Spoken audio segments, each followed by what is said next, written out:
Madam నమస్తే madam. నమస్తే అండి. అంటే బాబుకి అంత చిన్న వయసులో రావడం కారణం ఏందంటారు? యాక్చువల్లీ బాబు పుట్టడమే 34 వీక్స్కి పుట్టాడు. అంటే ఆల్మోస్ట్ 36 వీక్స్కి ఫుల్ టర్మ్ బేబీ అయితే 34 వీక్స్కి మొత్తం నాకు ఉమ్మని పూర్తి తగ్గిపోయి అసలు బాబు బతుకుతాడో లేదో అన్నట్టుగా. యాక్చువల్లీ ఇది వరంగల్లో జరిగింది. అప్పుడు బాబుకి సర్జరీ, బతకడు, అట్లీస్ట్ మీరైనా బతకాలి అంటే వరంగల్ నుంచి హైదరాబాద్కి వెళ్ళిపోండి అని చెప్పేసి అన్నారు. సో అప్పటికప్పుడు వరంగల్ రోహిణి హాస్పిటల్లో సర్జరీ చేయించుకున్నాము. బాబుకి అప్పుడు చాలా 1.5 కేజీసే పుట్టాడు బాబు అప్పుడు. సరే దీనికని తక్కువ పుట్టిన వాళ్ళు ఉన్నారు కదా అనుకున్నాం. కానీ బాబుకి అసలు మోషన్ వచ్చినప్పుడు కూడా డైపర్స్లలో కూడా నార్మల్గా అయితే ఎల్లో కలర్ అట్లా వస్తుంది. బాబుకి లెమన్ ఎల్లో కలర్గా, పేల్ స్టూల్స్, ఆయిలీగా రావడం అట్లా ఉండేది. అసలు నైట్ నిద్ర అనేది బాబుకి అసలు ఉండేది కాదు. ఆ తర్వాత కొంచెం పెద్ద అవుతూ ఉంటే ఇక 80 డేస్కి కూడా బాబు ఇక ఇలాగే ఉంది అని చెప్పేసి చెక్ చేయించుకుని, యాక్చువల్లీ నేను మా వారిద్దరము డాక్టర్స్మే. సో అప్పుడు 80 డేస్ అప్పుడు బాబుకి ఒకసారి చిన్న హిడా స్కాన్ అని చెప్పి చేస్తాము, చూద్దాం ఎలా ఉంది బాబుకి, చిన్న సర్జరీతో వెళ్ళిపోవచ్చు లేదంటే ఇంకేదైనా ఉండవచ్చు అని చెప్పేసి అన్నారు మేము వర్క్ చేసే హాస్పిటల్లో. సో అప్పుడు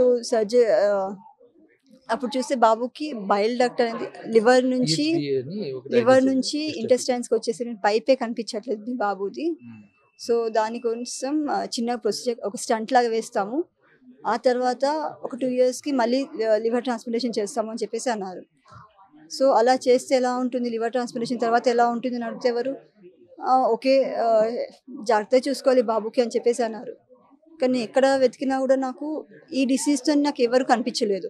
అందరు విల్సన్స్ డిసీజ్ దాంతో కనిపించారు తప్ప ఈ మా బాబుది ఒక 1 in 10 lakhs, 1 in 1 lakh. Doctors ఏమన్నారంటే మీ ఫ్యామిలీలో ఎవరో ఒకరికి ఉంటే అలా వచ్చే అవకాశాలు ఉన్నాయని చెప్పారు. కానీ ఇప్పటిదాకా మా ఫ్యామిలీ తన ఫ్యామిలీ మెనరిక సంబంధం కూడా కాదు. సో ఎక్కడ మాకు ఫ్యామిలీ ఎలా వచ్చిందంటారు అలాగా? అది మాకు అంటే అది 80 డేస్ సెకండ్ మంత్ డయాగ్నోస్ చేశారు. ఎస్జిఓటి లెవెల్స్ ఎక్కువ అయ్యాయి. ఆల్కలైన్ ఫాస్ఫేట్ మళ్ళీ ఎస్జిఓటి లెవెల్స్ ఎక్కువ అయింది. లివర్ ఎంజిమ్స్ ఎక్కువ అయ్యేసరికి అది డౌట్ వచ్చింది నాకు, ఎందుకంటే ఇంత మోర్ దెన్ 1000 వెళ్ళిపోయింది ఒకేసారి, లివర్ ఫంక్షన్ సరిగ్గా చేయట్లేదని చెప్పి అక్కడ డాక్టర్స్తో కొంతమంది కాంటాక్ట్ అయ్యాము. కొంతమంది డాక్టర్, ఫేమస్ డాక్టరే, అది అపెండిక్ యాంజియోగ్రామ్ చేయాల్సి వస్తుందని చెప్పి డయాగ్నోస్టిక్ ప్రొసీజర్ చేద్దామని చెప్పి చేశారు. డయాగ్నోస్టిక్ ప్రొసీజర్లో చేసిన తర్వాత ఐడెంటిఫై చేశారంటే ఇది ఇలియాట్రిషియా ఉంది, మనకు కషాయ ప్రొసీజర్ చేయాల్సి వస్తుందని చెప్పి చెప్పారు. చేసేసి 50-50 ఛాన్సెస్ ఉన్నాయని చెప్పారు. అందులో ఒక డాక్టర్ ఫిజిషియన్ సర్జన్ చెప్పిన తర్వాత ఫిజిషియన్ ఏమనంటే, నేను ఇలాంటి కేసు చాలా చూశాను, మీకు సక్సెస్ అయ్యే ఛాన్స్ లేదు, బేబీ ఇట్లా పరిస్థితుంది కదా, మీరు ఏం చేయకుండా బెటర్ అని చెప్పి ఆ రకంగా చెప్పారు. బేబీ వెయిట్ కూడా చాలా తక్కువ ఉంది. పుట్టినప్పుడు 1.5 కేజీస్ ఉండింది, తర్వాత అట్ ది ఏజ్ ఆఫ్ 2.6 దాకా వెళ్ళాడు బేబీ సెకండ్ 80 డేస్కి. ఇంకా సర్జరీ చేసినా మీకు పెద్దగా ప్రోగ్రెస్ కాకపోవచ్చు అని చెప్పారు. సరే అని చెప్పి ఇంకా లైట్ అంటే మేడం, చిన్నప్పటి నుంచి మనం వింటా ఉంటాం, ఒక బిడ్డ కోసం తల్లి దేనికైనా తెగిస్తుంది, ఒక బిడ్డ కోసం తల్లి దేనికైనా తెగిస్తుంది అనే ఆ క్రమంలో మీరు ఈరోజు మీ లివర్ ట్రాన్స్ప్లాంటేషన్ కొంత భాగం మీ బాబుకి ఇచ్చారు. అది ఎంత మీకు ఆనందదాయకంగా ఉంది? చాలా మాటల్లో చెప్పడానికి లేదు. నేను లివర్ ఇవ్వడానికి రెడీగా ఉన్నాను, కానీ ఆ లివర్ కరెక్ట్ పెట్టేవాళ్ళు ఉండాలి కదా.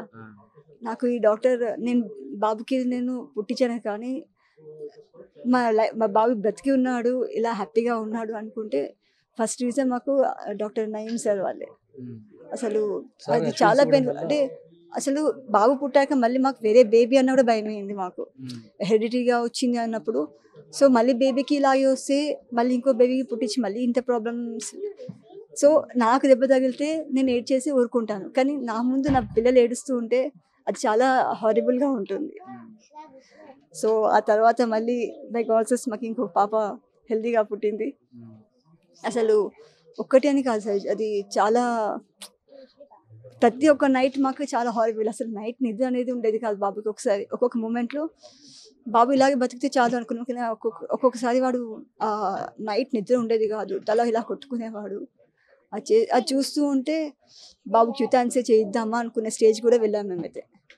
ఎందుకంటే సర్జరీ చేసినప్పుడు లేనప్పుడు అట్లీస్ట్ బాబు ఎన్ని రోజు హ్యాపీగా బతికినా చాలు. ఆ తర్వాత బాబుకి ఈ ప్రాబ్లం ఎక్కువ అయితే మళ్ళీ కడుపు ఉబ్బడము ఇవన్నీ ఉంటాయి. సో అవన్నీ నేను బాబుకి నేను చూడలేను. సో యుతాన్సేకి వెళ్దామా అనుకున్నాం, కానీ ఆ మూమెంట్లో అసలు ఒక గాడ్ లాగా వచ్చారు నాకు సార్. ఒక హాస్పిటల్ అని కాదు, ప్రతి ఒక్క హాస్పిటల్. సో నేను అపోలోలో చేశాను, అన్ని ప్రతి ఒక్క హాస్పిటల్ ప్రతి ఒక్క డాక్టర్ దగ్గర వెళ్ళి కలిసాం. సో 5 years తర్వాత ఎలా ఉంటుందో తెలియదు, 5 years వరకు అయితే పర్లేదు, 1 year జాగ్రత్తగా చూసుకోవాలని చెప్పేసి అన్నారు. అసలు అంత అష్యూరెన్స్ లేని లైఫ్, లివర్ సర్జరీ చేసి మళ్ళీ బాబుకి 5 years మళ్ళీ బతికిచ్చి ప్రాబ్లం ఇవ్వడం ఎందుకు అనుకున్నాం మేము యాక్చువల్లీ. కానీ ఈ సర్జరీకి వచ్చాక 80% ఛాన్సెస్ ఉంటాయి, మీ బాబు మళ్ళీ నార్మల్గా బతుకుతాడు, మళ్ళీ అందరిలాగానే ఉంటాడు మీ బాబు అని చెప్పేసి ఒక్కసారి అన్నారు. సో దానికి సార్కి బాగా రుణపడిపోయి ఉంటారు. అది మాత్రం దేవుని దేవల్ల మాకు దేవుడు సార్ దేవులాగా పడ్డాడు. అప్పుడు నాకు ఒక 1/3 లివర్, పూర్తి లివర్ ఇవ్వడానికి నేను రెడీగా ఉన్నాను మా బాబు కోసం. ఇలాంటి ప్రాబ్లం ఇంకెవరు ఫేస్ అయినా కూడా ఇది ఒక మెసేజ్ అవ్వాలి, అందుకని మేము ముందుకు వచ్చాం. ఎందుకంటే ఈ సర్జరీ ఇక్కడ ఇంకెవరు చేయలేదు తెలంగాణ మొత్తంలో, ఇంత సక్సెస్ఫుల్గా ఎవరు చేయలేదు. ఇప్పుడు నేను ఒక 10 years సర్జరీ అయిన 10 years వాళ్ళతో కలిసాను, సర్జరీ అయిన 1 year వాళ్ళతో కలిసాను, ఒక్కొక్కరిని కలుసుకుంటూ వచ్చాను. కానీ ఎవరు కూడా ఇప్పుడు నా బాబు ఉన్నంత హ్యాపీగా అయితే లేరు. అంటే ఇప్పటికి మెడిసిన్స్ వేసుకుంటాడు వాడు, కానీ ఎవరు ఎప్పుడు ఎలా ఎమర్జెన్సీగా హాస్పిటల్కి వెళ్ళాల్సి ఉందో తెలియట్లేదు. కానీ నా బాబుకి అలా లేదు, వాడు నార్మల్గా అన్నీ ఆడుకుంటున్నాడు. యాక్చువల్ మాస్క్ పెట్టుకోవాలి అది ఇది అంట 6 months, కానీ వాడు 6 monthsకి వాడు స్కూల్కి వెళ్ళడమే కాదు, స్విమ్మింగ్కి వెళ్తున్నాడు, బ్యాడ్మింటన్ చేస్తున్నాడు, చెస్ ఆడుతున్నాడు, రూబీ క్యూబ్స్ అన్నీ చేస్తున్నాడు. ముందు బాబుకి ఒక మూలం కూర్చోబెట్టేసి రూబీ క్యూబ్స్ ఇచ్చేవాళ్ళం మేము. సో అలా వాడు ఎవరితో కలవకుండా అలా ఉండేది, కానీ ఇప్పుడు అందరితోనూ వెళ్ళి కలుస్తున్నాడు. సో ఇది నాలాగా మేము ఎలా సఫర్ అయ్యామో అలా ఇంకొకరు సఫర్ అవ్వద్దు, ఇది దానికోసమని మేము ముందుకు వచ్చాం. ఫస్ట్ డాక్టర్కి చాలా థ్యాంక్స్, వాళ్ళ టీం ఒక్కొక్కటి అసలు మా బాబుకి ఒక రోజైతే ఆక్సిజన్ సాచురేషన్ 34కి దిగిపోయింది. యాక్చువల్లీ 94 వరకు ఉంటేనే అలారం సార్, 94 తర్వాత. కానీ వీడు అసలు ఇక్కడ ఎక్కుతూ ఉంటేనే బేబీకి తీసుకొచ్చే వరకు కూడా ప్యాన్యూమోథెరాక్స్ అని ఇమీడియట్లీ మెడిసిన్ డ్రైన్ ట్యూబ్ వల్ల ట్యూబ్ తీశారు. దానివల్ల ఏమో సర్జరీ తర్వాత పోస్ట్ సర్జరీ ప్యాన్యూమోథెరాక్స్ స్టార్ట్ అయింది. ఇమీడియట్లీ సార్ ఫోన్ చేసి రాజ్ కుమార్ సార్ ఫోన్ చేయగానే ఇమీడియట్లీ తీసుకురండి మేము చూస్తామని చెప్పారు. మేము అత్తపులో ఉన్నాం కాబట్టి ఇమీడియట్లీ వచ్చేసాము. సార్ ఇమీడియట్లీ అది డయాగ్నోస్ చేయడం కష్టం ఆ టైంలో, న్యూమోథెరాక్స్ న్యూమోథెరాక్స్ డయాగ్నోస్ చేయడం కష్టం. ఇమీడియట్లీ డయాగ్నోస్ చేసి పిక్టెల్ అని ఒక ట్యూబ్ వేశారు, ఇమ్మీడియట్ రికవర్ అయ్యాడు అబ్బాయి. ఆ డయాగ్నోస్ ఆ టైంలో గన్షాట్ డయాగ్నోస్ చేయడము, దానికి తగ్గట్టు ట్రీట్మెంట్ ఇవ్వడము, ఇమీడియట్లీ ఇవ్వడము, సో రికవరీ ఇమీడియట్లీ ఇంటికి పంపించడం బాగా జరిగింది సార్. చూశారు కదా, ఆ బిడ్డ కోసం తల్లి దేనికైనా తెగుస్తుందనే ఒక నినాదం అయితే మనం చాలా వినే ఉంటాం. ఇప్పుడు మన కళ్ళ ముందు నిదర్శనంగా కనబడుతుంది బాబు వాళ్ళ అమ్మ. Okay madam, thank you madam.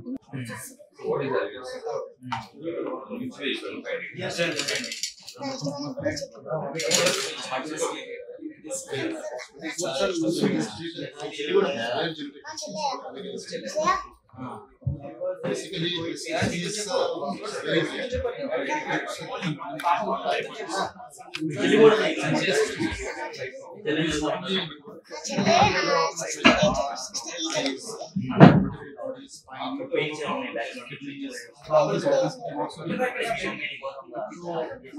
all kids have all the problems. They have heart and kidneys, liver and heart. If this kid has liver and heart, and also his spine is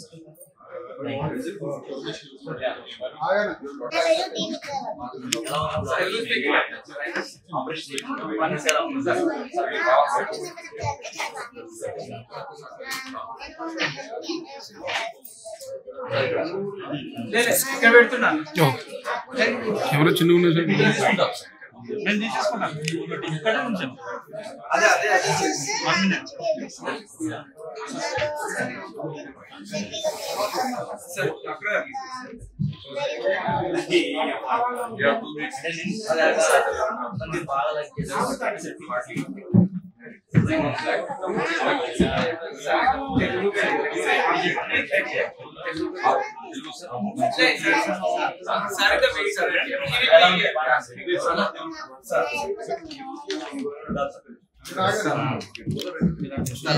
net చేస్తున్నారు. No problem.